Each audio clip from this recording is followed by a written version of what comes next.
Last week, we saw Jehovah begin to prove Israel after 3 days following the Red Sea crossing and deliverance. They traveled for 3 days and they found no water. When they finally came to water, they found it undrinkable because it was bitter. Israel murmured and called the place Mara, or bitter. Jehovah then shows or teaches Moses about a tree that when thrown into the water makes it sweet. The text says that Jehovah made Israel that day a statute and a judgment. And with further clarification following, Jehovah declares that he is the healer. And connected to this, he tells them if they carefully listen and they carefully obey his commandments and statutes, they will not experience the diseases of the Egyptians. Jehovah demonstrates and promises his ability to bless them and not curse them if they follow his ways. And so this is a demonstration of that here. Jehovah wants the best for his people. That's the reality. He wants them to shine forth his holiness for the world to see. It seems like such an easy proposition. Follow Jehovah carefully, and they will have a blessed life. It is amazing to see Israel not heed this as we walk through the scriptures. It's also amazing to see Israel of today, or God's people of today, not heed this. Remember, all of this is about Jehovah instructing his redeemed people what a redeemed life looks like. Jehovah is being patient with his people as they fall and hopefully learn from their falling. Today we're going to see Israel leave Elim and continue their journey towards Mount Sinai. We'll yet again see Israel murmur. And we'll yet again see Jehovah provide for his people. Let's go ahead and open up in prayer. Heavenly Father, we thank you for gathering us here together again on this appointed time in the middle of the spring feast of unleavened bread. Father, we're thankful for this time that we can spend with you. You give us the opportunity to not only be in your presence, but also be around your people. Father, I pray that as we gather together here today and open up the book of Exodus once again, Father, that we would see your instruction for your people. Here we see a passage of the murmuring again of the people as they entered into the wilderness. And Father, again, we see your long suffering and your providing for their complaining. Father, I pray that we learn from this, not to be complainers, but not to complain. Father, we are thankful that you are, again, long suffering, but most importantly, you are a God that when people put their trust in you, which is you're trying to show here, that when they do that, you provide for them. Father, you are the God of all things. No one, nothing is above you. Father, I pray that our worship would reflect that. And I pray that our service as well and our daily lives would reflect it as well. Father, I pray that as we go through this passage, it solidifies an understanding about you and a right response in times of trouble. Pray all this in Yeshua's name. Amen. All right, Exodus chapter 16. We start a new chapter today. We read verse 1. It says, "And they took their journey from Elim, and all the congregation of the children of Israel came unto the wilderness of Sin, which is between Elim and Sinai, on the 15th day of the second month after the departing out of the land of Egypt." So here we see some details of Israel's journey spelled out. The first thing we notice is that they are departing from Elim. The previous chapter told us that they were encamped at Elim. We also see that it was the 15th day of the second month. In other words, the record here is exactly 1 month later after they left Egypt. So in other words, 29 or 30 days. Although we are not told how long Israel stayed at different places or how long they took to travel between different places, with the exception of 3 days between the Red Sea and Mara, what we can glean from this is that they did not stay in any one place or any point for very long because only 30 days had passed. Keep in mind that the text leading up to this says that they had camped at Sukkoth, they had camped on the west side of the Red Sea, and they had camped at Elim. So if you figure travel days in there, so at most maybe they stayed for a couple days at a location and they traveled, or several days and they traveled for a day or two. But what we have here is only 3 encampments and a bunch of traveling over a 29 to 30 day period. It says in verse 1 that they had come to the wilderness of Sin. Now the word sin, we see the word sin and we think of iniquity or wickedness or offending God or rebelling against God. But the word sin is a transliteration directly from the Hebrew word sin or sin. So it is not connected to our English word sin, which means iniquity or transgression against Jehovah, although there's a debate about where this is exactly here, but it's not our English word sin, so just keep this in mind. So we don't know exactly where this is, but one thing that can be observed is that it's directly connected to the word Sinai that we also see in verse 1. So looking in verse 1, it says, "And they took their journey from Elim, and all the congregation of the children of Israel came into the wilderness of Sin, which is between Elim and Sinai." That's how you say that, Sinai. You say this Sinai, but it's really Sinai. So you can see the connection to the wilderness of Sin, or the wilderness that leads up to Sinai. It's kind of the idea. So this is the wilderness that leads up to or stands before Mount Sinai. Now, something significant to point out in this verse is the word congregation. It may be a simple thing you just read over in the English, but it says here, "And they took their journey from Elim, and all," realize the number of words here, "and all the congregation of the children of Israel." So there's a lot of words. All the congregation of the children of Israel. We see this word congregation here. Now, the word congregation is the word a day, which means witness or testimony, which is interesting going into this chapter. The last time we saw this was back in chapter 12, connected with Passover and unleavened bread. And so if you turn back there to Exodus chapter 12, just as a reminder, we saw this a number of times back here. Chapter 12 and verse 3, for example. So you can see the word congregation is really the word a day, which means witness or testimony. So I'm going to translate it that way. So Exodus 12 and verse 3 says, "Speak ye unto all the witness of Israel, saying, In the 10th day of this month they shall take to them every man a lamb according to the house of their fathers, a lamb for an house." So there's supposed to be a testimony or a witness. Again, verse 6, "And ye shall keep it until the 14th day of the same month, and the whole testimony, the whole witness of the whole assembly of the congregation and witness there of Israel shall kill it in the evening." Then we have verse 19. Verse 19 in chapter 12. "7 days there shall be no leaven found in your houses, for whosoever eateth that which is leavened, even that soul shall be cut off from the testimony of Israel, whether he be a stranger or be born in the land." And then again, finally in verse 47, all the way towards the end there, it says, "All the testimony of Israel shall keep it." And so here connected to Passover and unleavened bread. So this idea of is the testimony or the witness of the children of Israel. So we see these statements here. Now it's almost like Jehovah is saying that others are watching. You hear the word testimony or you hear witness. And that's the reality of it, is that God's people were a witness or a testimony to others. So it's like others are watching, and God is calling this out in the text. Now, of course, we can think of other nations that are keeping an eye on this very large group of people that are navigating through the wilderness and going from Egypt, 2 to 3 million people plus animals. But as we notice in this chapter, the most important individual that Israel should be concerned about is not other nations, but God. They're also a witness or a testimony to God about what they think about Him, how they act in His presence, how they act when they don't think He's watching. They're a testimony to Him. And so we have the testimony of the children of Israel here entering the wilderness of sin. In verse 2. So back to Exodus 16. So let me just read verse 1 again. "So they took their journey from Elim, and all of the congregation of the children of Israel came into the wilderness of Sin, which is between Elim and Sinai, on the 15th day of the second month after the departing out of the land of Egypt. And the whole congregation of the children of Israel murmured against Moses and Aaron in the wilderness." Verse 3 also says, "The children of Israel said unto them, Would to God we have died by the hand of the Lord in the land of Egypt, when we sat by the flesh pots, and when we did eat bread to the full. For ye have brought us forth into this wilderness to kill this whole assembly with hunger."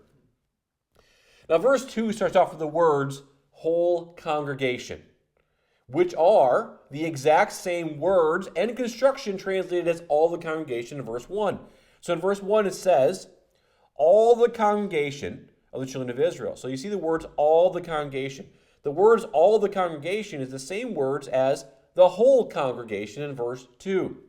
So the King James translators, they have one of the nice things about the KJV translation is there's a little bit of variety in there and it helps it make it more readable. But it also sometimes is a detriment because you don't see the connection of the emphasis that are being made on the text. And so here, this is an important piece, especially when you understand this word congregation means testimony or witness. So it's like we have a second testimony here of how Israel is supposed to be a testimony to God. Now this word congregation is the word testimony again, and it is also, this is important to realize, is attached to the word all or whole. Now in the Hebrew, we'll get to this at some point, when we kind of spell some different pieces out here and learn the language, but many times Hebrew words are separated by spaces, just like we have in the English language. But sometimes there's like this little tilde or a straight line towards the top that connects the two words together. So imagine you have two words that are next to each other, and then there's like a little line that connects the last letter and the first letter of the next word. And so it doesn't change the pronunciation, it doesn't change the meaning, but what it does is it sticks the two words together. And it says they go together, and there's an emphasis here. And that's what happens in both verse 1 and verse 2 with this word all, or is translated as whole, and the word testimony. What it does is it tells you it's everyone. It means that they were a unified group making this testimony. Here, a bad testimony versus a good testimony. Back in chapter 12, they were supposed to be a testimony to the Egyptians, and now they're still a testimony, but now they're testifying, they're murmuring. Again, verse 2 says, and the whole congregation, the whole testimony of the children of Israel, murmured against Moses and Aaron in the wilderness. So we have some themes going through here. We have this testimony of the children of Israel, and then we also have this theme also coming through here with this theme of wilderness. So wilderness is introduced in verse 1, and then in verse 2 we have this, they murmured against Moses and Aaron in the wilderness. And so we have this stress made over these two verses about the testimony and the witness of the children of Israel in this wilderness. But it is clear that what is going on here is connected to being a bad testimony for Jehovah and not a good testimony. It's like the text is pointing out the irony here. When Israel should have been a good witness, they were actually too busy murmuring or complaining. And why is it they're complaining now? Well, as it says in verse 2, they were in the wilderness. Now we can see the connection to the location of the wilderness in verse 1. And we can see the reason for the complaint in verse 3, which was a lack of food. Or shall we say, perceived lack of food.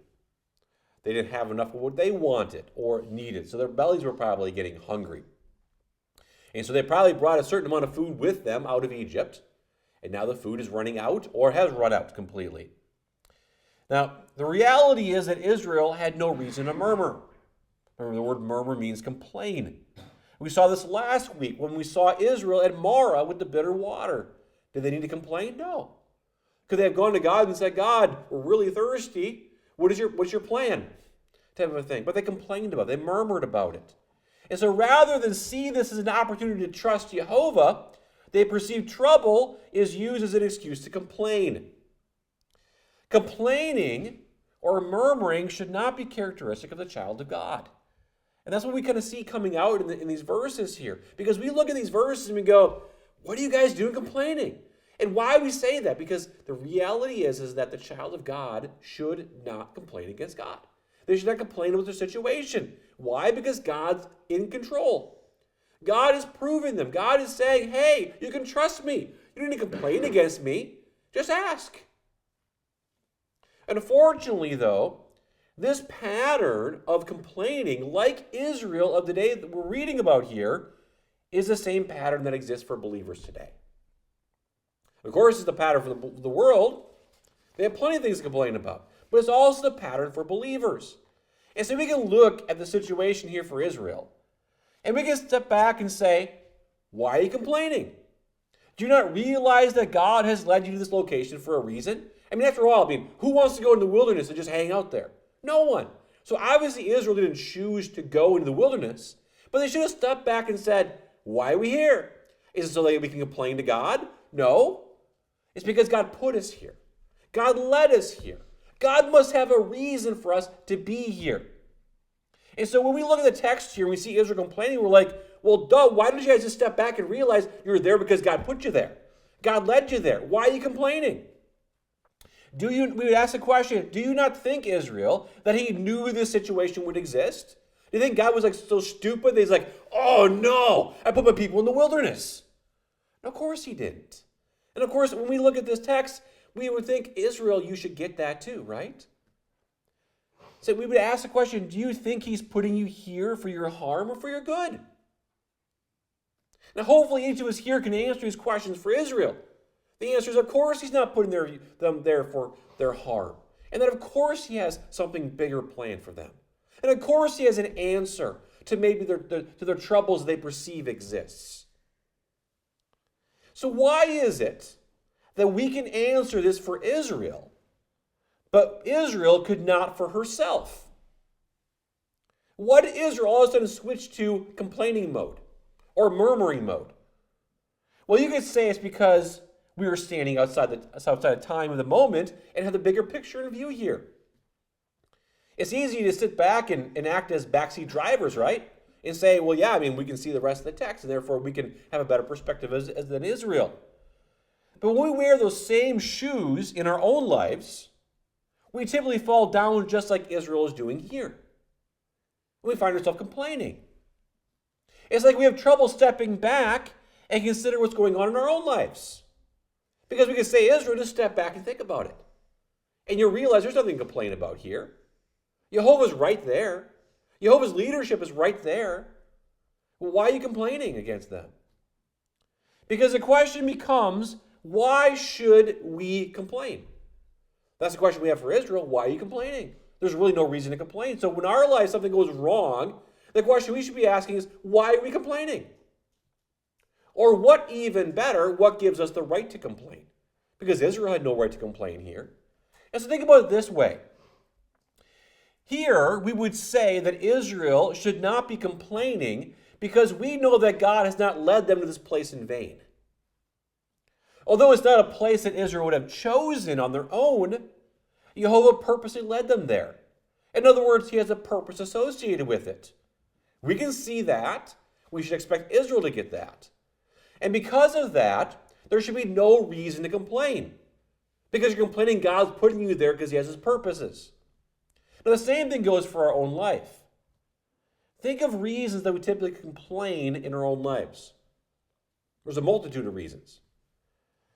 And if you are operating in the will of God in your life, if you're operating, you're living your life according to how God says, this is how I want you to live, how you should follow me, then that means that God either put you in that situation you're in, or God allowed it.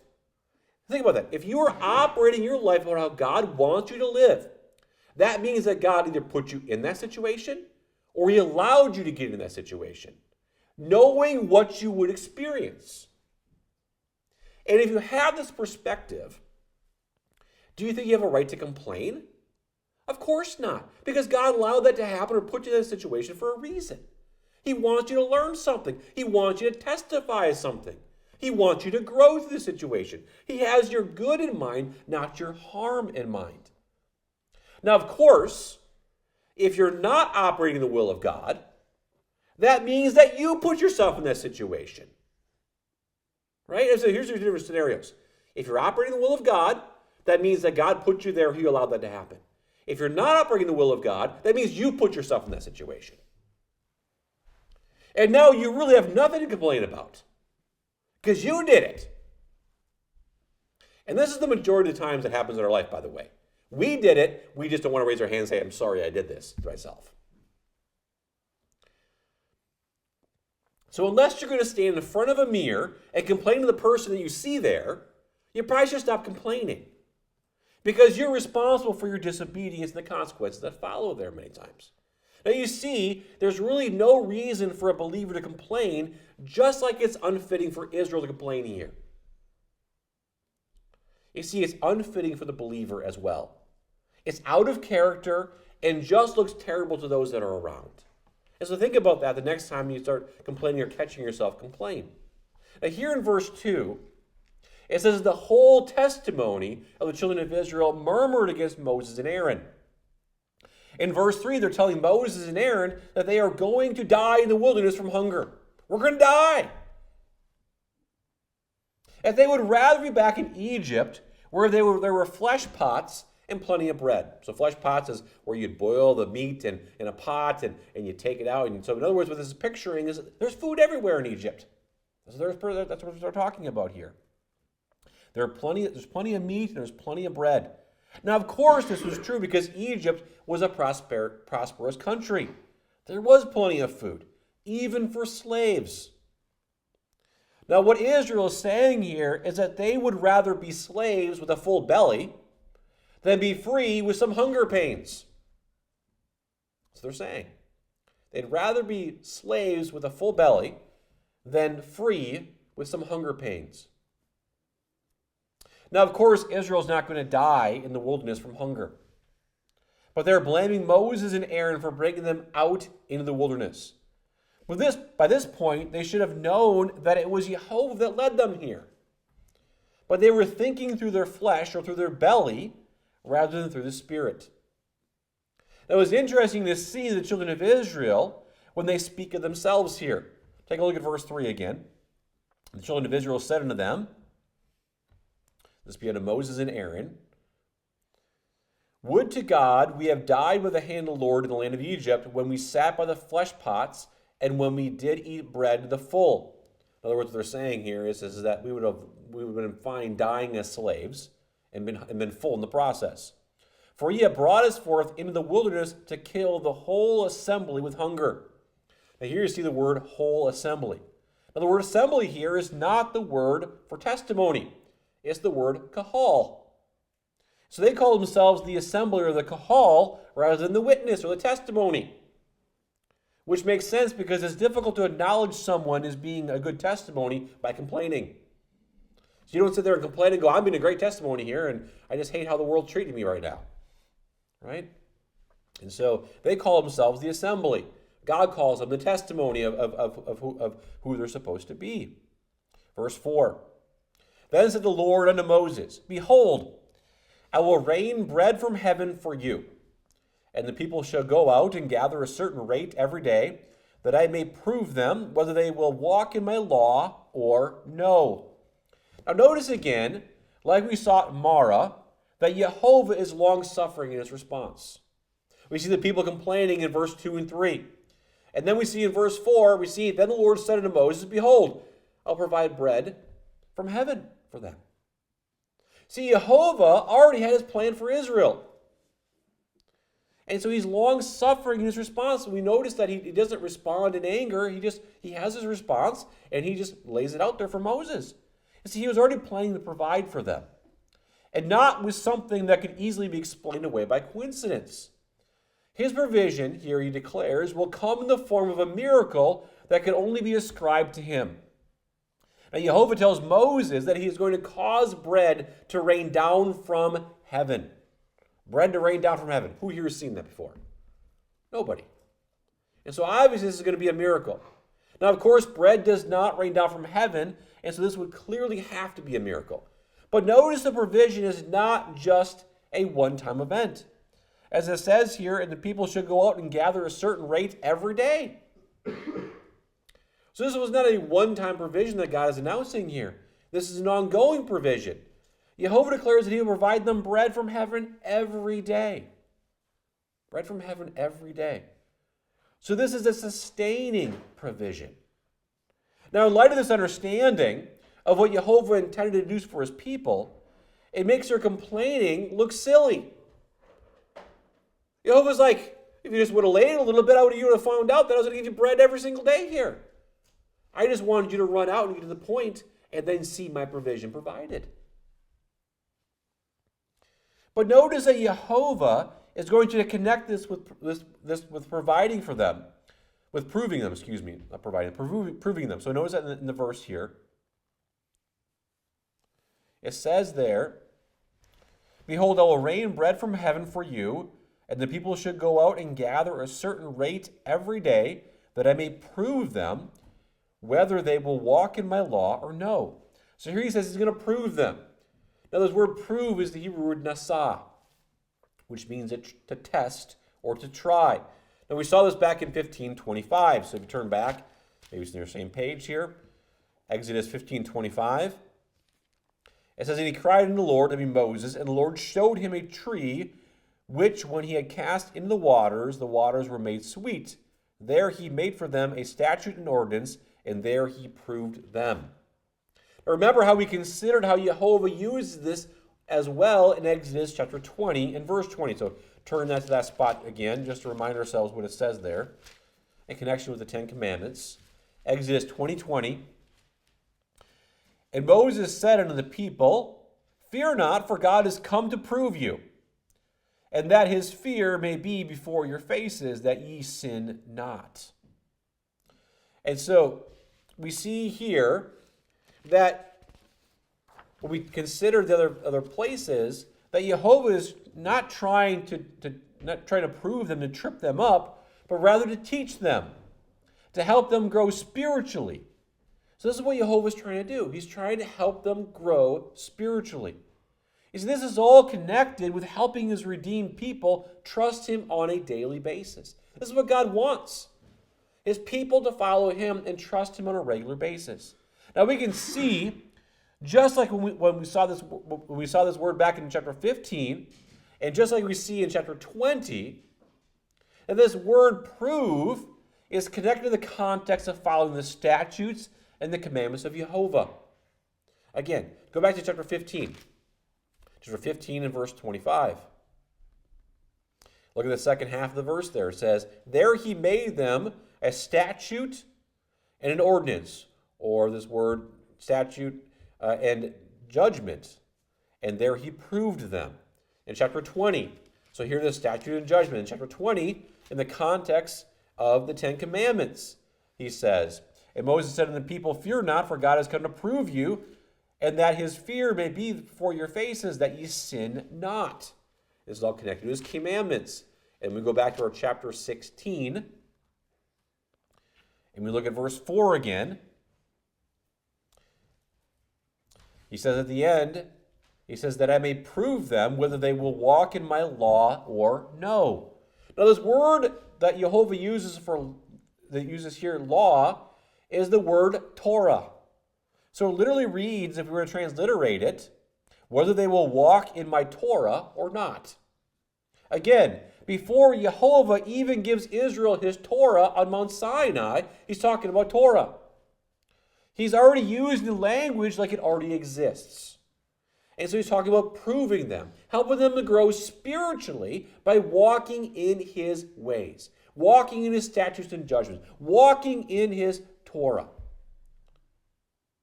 Now, something interesting in the Hebrew in this verse is how we see in the English, that I may prove them. So notice how it says here in verse 4, that I may prove them. You notice the word them, T-H-E-M. And then whether they, T-H-E-Y, will walk in my law or no. So the English translates it as them and they. But in both cases, it's a singular pronoun construction or verb form. In other words, the Hebrew literally reads, that I may prove him whether he will walk in my law or no. So this is kind of interesting, because English is a valid translation because it is pointing to the nation of Israel, but in a singular sense. It's like we have another emphasis in the text about the whole testimony, or the whole or all the congregation. And so the Hebrew is clear that it's pointing to a unified whole that Jehovah is looking to prove. And so it's like they need to walk lockstep. So yes, he wants individuals to follow, but he is interested in a unified body of redeemed people following him in his Torah. And so he is proving the nation as a whole. He's trying to get the whole nation to move forward spiritually. He doesn't want anybody left behind. He wants everyone to move forward. And so given the instruction and the expectation for the entire nation to follow is what's going on here. Move on to verse 5. And it shall come to pass that on the 6th day they shall prepare that which they bring in, and it shall be twice as much as they gather daily. Now in verse 4, it's clear that Jehovah was announcing that he was going to provide for his people the daily miracle of bread from heaven. But here in verse 5, he says, twice as much bread from heaven will be provided so they can gather twice as much. There's going to be the ability to gather twice as much food. Now, it's not explained here, but this is connected to how they are not to do any work on the 7th day. So we'll see that spelled out later, not today, but see that later in the chapter. And so Jehovah is making provision for them to obey the Sabbath, is what's going on here. Going to give them the ability on the 6th day to take twice as much food in. So this is another aspect of the miracle of provision here. And so this miracle is not just bread coming down from heaven, not just a miracle that are happening every day. It is a miracle that also has a doubling effect on the 6th day. And as we'll see, nothing happens on the 7th. Moving on to verse 6. And Moses and Aaron said unto all the children of Israel, at even, then ye shall know that the Lord hath brought you out from the land of Egypt. And in the morning, then ye shall see the glory of the Lord, for that he heareth your murmurings against the Lord. And what are we that ye murmur against us? Now the instruction that we saw in verses 4 and 5 was from Jehovah to Moses and Aaron. And so those words were delivered to Moses and Aaron, and the people had not heard that God was going to do this. And so Moses and Aaron now are turning around and telling the people. And so the people have not heard. And so Moses here in verse 6 and 7 declare with Aaron to the people that Jehovah had heard their complaint. So they've heard your complaint. So again, verse 7, in the morning we shall see the glory of the Lord, for he heareth your murmurings against the Lord. And what are we that ye murmur against us? And so they declare that Jehovah has heard their complaint, and that Jehovah is going to provide a solution in the upcoming evening and another solution in the morning. So Jehovah must have told them a few more things, because Moses is declaring here additional pieces. So the previous verses only talk about the bread from heaven. But notice what it says here in verse 6 and 7. It says, and Moses and Aaron said unto all the children of Israel, at even, or in the evening time, then ye shall know the Lord hath brought you out from the land of Egypt.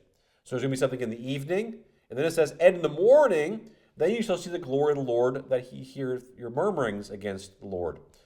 So there's going to be something in the evening time and something in the morning that happens. So Jehovah is going to provide a solution in the evening and the morning. And we'll see that this relates to the quail in the evening and the manna in the morning. So the text will bear this out here momentarily.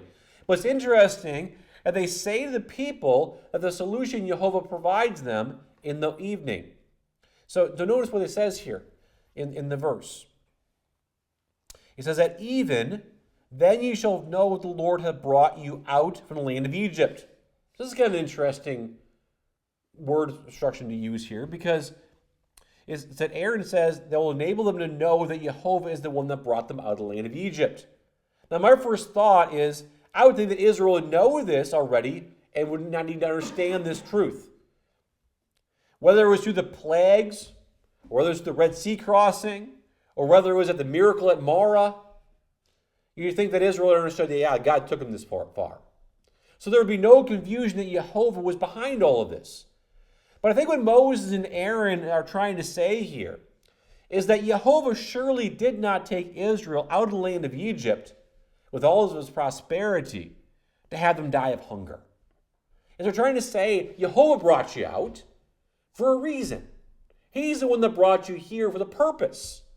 And so he didn't take you out of prosperity of slavery. Keep in mind, just think of the irony of putting those words together, prosperous slavery, to bring you into the wilderness for no reason. See, Jehovah brought his people out of the land of Egypt to show them something better. Freedom with prosperity, but it includes trusting him. You see, his purpose for them was good, not bad. But part of that purpose was not just physical satisfaction in having a full belly. That's what part of Jehovah is trying to tell his people. It is not about having everything for the flesh provided for. That's not the best thing in life. It was to help them be nourished spiritually as well. And this starts with trusting Jehovah in everything. You need to trust God for everything. And sometimes one needs to experience physical discomfort to learn the spiritual. That's what he's doing here. He's taking something away or allowing something to happen so they can have a better understanding of the spiritual truth behind things. And if you think about your own life, typically the most powerful spiritual lessons that we learn is not in times of pleasure or plenty. This is the reality. When we typically learn good spiritual lessons or we grow in our own lives, it's not because everything else is going well in our life. Usually something is not going so well in our life. And that's usually the opportunity for us to complain, rather than stepping back and saying, hey, here's an opportunity for me to trust God. Here's an opportunity for me to learn something.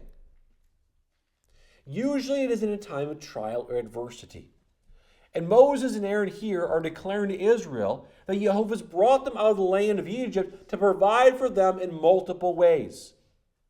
But they need to trust him. As we can see in verse 7, what I also just read is they will learn another lesson connected to the morning provision as well. So we have the evening lesson, which is that the Lord brought them out of the land for multiple purposes. Verse 7, it says, and in the morning, then ye shall see the glory of the Lord, then he heareth your murmurings against the Lord.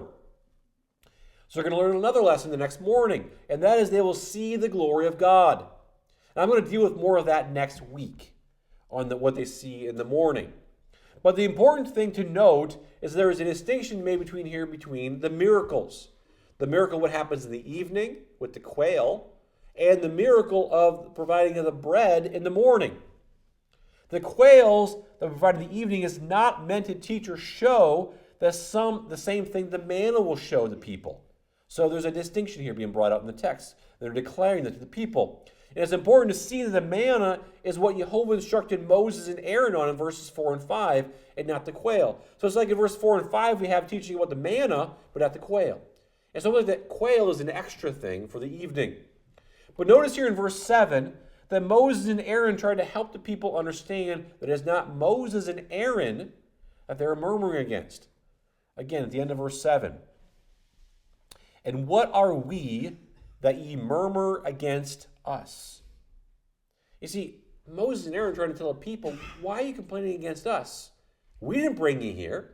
Jehovah is the one that you're really murmuring against. They may be speaking directly to Moses and Aaron. They may even be using words that are directed at Moses and Aaron. But it is Jehovah that they truly have an issue with. Yes, the people are following Moses and Aaron, but Moses and Aaron are taking direction from Jehovah himself. So to lay blame at them, at Moses and Aaron, is foolish, because Moses and Aaron are not making any decisions on where they're going, or how long they're going to travel, how long they're going to stay, or when they're going to go. So the people need to understand that they need to be careful to know they're complaining against Jehovah, the same one that brought them forth from Egypt and desires to care for them. Moving on to verse 8. And Moses said, this shall be when the Lord shall give you in the evening flesh to eat, and in the morning bread to the full. For that the Lord heareth your murmurings, which ye murmur against him. And what are we? Your murmurings are not against us, but against the Lord. Moses now gives the people additional instruction on how Jehovah is going to provide for them. In the evening, the people are going to have flesh or meat to eat. And so again, it's not spelled out here, but it's going to be quail. And in the morning, Jehovah will provide them bread. And not just bread, but bread to the full. And so we can see here that this is actually Jehovah's response to their complaint. A perfect response to their complaint. And so if you go back here into verse 3, it says, the children of Israel said unto them, would to God we had died by the hand of the Lord in the land of Egypt, when we sat by the flesh pots. So notice here, flesh pots. And when we did eat bread to the full. So notice here their complaint. They ate bread to the full. So they had plenty of bread. They were able to be filled up with bread. So what do we have here in verse 8? In verse 8 it says, and Moses said, this shall be when the Lord shall give you in the evening flesh to eat. So there's the answer, the flesh pots. And in the morning, bread to the full. So it's not that you're going to go back and you're going to go, wait a second, yeah, we were in Egypt. Yeah, we had bread too, but we had more bread. Jehovah says, I'm going to give you bread to the full, just like you had bread to the full then. I'm going to provide you the same physical sustenance that you had back in Egypt, but you're going to have more, better in that sense. And so again here, he says, bread to the full. In other words, they'll have enough bread to be satisfied just like they were back in Egypt. There'll be no reason for anyone to be hungry. There'll be no reason for anyone to complain. There was no reason for you to complain to start with, Jehovah's trying to say. Now it's interesting to see the repeating of how Moses declares that Jehovah has heard their murmurings. We saw that earlier, and again, we see this in verse 8. Let me read this again. And Moses says, this shall be when the Lord shall give you in the evening flesh to eat, and in the morning bread to the full, for that the Lord heareth your murmurings, which ye murmur against him. And so a second time, he tells them, the Lord's heard your murmurings. He's heard your complainings. So not only the emphasis, but how in both cases is connected to how Jehovah is disappointed with them. But that Jehovah has heard their complaining even though they're directed at Moses and Aaron. So there isn't the emphasis that God is disappointed, but there's the emphasis God's heard them. And he's provided the solution for them, even though they're directed at Moses and Aaron. This emphasis is stated again that their complaining was against Jehovah, even though they directed it at Moses and Aaron. So now one thing that we should walk away with from these verses is Jehovah hears and rightly discerns what or who your words are addressed to. And so even though you might be complaining against someone else, Jehovah sees you complaining against him, because he knows truly that's what the situation is. And so don't think that when you're complaining against someone else or a situation, that you're not complaining to Jehovah himself, because he hears you and he knows that you're complaining against him. And so that's part of the message we should walk away with here, is that Moses is declaring here, again, he says, for the Lord heareth your murmurings, which ye murmur against him. So Moses tells the people, he hears your complaining, you're complaining against him. The people can't come back and go, wait a second, we're arguing against you, Moses and Aaron. No, Moses says it's against him, and he knows it. And so you should know that as well, that he knows who you're really complaining against. You see, Jehovah can see through one's veiled words, and so this coincides with the reality that when we sin against others, we're really sinning against Jehovah. When we complain against others, we're really complaining against him. Same thing goes for sin. When we sin against others, we're really sinning against him. Moses is giving Israel here a warning. They need to be careful in what they say and what they do. Is Jehovah hearing and responding? Yes. Is he providing? Yes. But that's not an excuse to complain, nor does God want them to continue to complain. He wants them to stop complaining and trust in him. Verse 9. And Moses spake unto Aaron, saying to all the congregation of the children of Israel, come near before the Lord, for he hath heard your murmurings. That's an interesting verse. Let me read that again. And Moses spake unto Aaron, say unto all the congregation of the children of Israel, come near before the Lord, for he hath heard your murmurings. So we again see the wording that acknowledges to Israel that Jehovah has heard the murmurings. But this time, Aaron is to say to Israel, they're to go stand before Jehovah because he's heard their murmurings. So Aaron's declared to the people, Israel, testimony of Israel, you're supposed to go stand before Jehovah because he's heard your complaining. That's what he's saying here. Now, normally when we draw closer to Jehovah, when they do what is right? So draw close to God, do what is right in his eyes, and you can draw close to him. But here they're being summoned to Jehovah because they've complained. It's almost like a child being told, go stand before their parents because they've done something wrong. Go to your parent. Go to your father. Go to your mother. That's what's being said here. Put yourselves in Israel's shoes here. It's the feeling like being called to principal's office. That's what's being done here. So here we have as a test, as it were. Let me read this verse again. And Moses spake unto Aaron, saying all the testimony of the children of Israel, come near before the Lord, for he hath heard your murmuring. So here we have a test. How would Israel respond in light of their clear offense against Jehovah? They had been called out for their murmuring, with knowledge that Jehovah was going to provide for them. Verse 10. And it came to pass, as Aaron spake unto the whole congregation of the children of Israel, And they looked toward the wilderness, and behold, the glory of the Lord appeared in the cloud. So here we can see that Aaron delivered the message to Israel. Now notice in both verses 9 and 10, we have the reference to all the congregation and the whole congregation. In both cases, it's the same construction and the words found in verse 1 and verse 2, translated as whole, testimony, or all the witness type of thing. And so the aspect of complaining is being connected with the reality of being a witness people.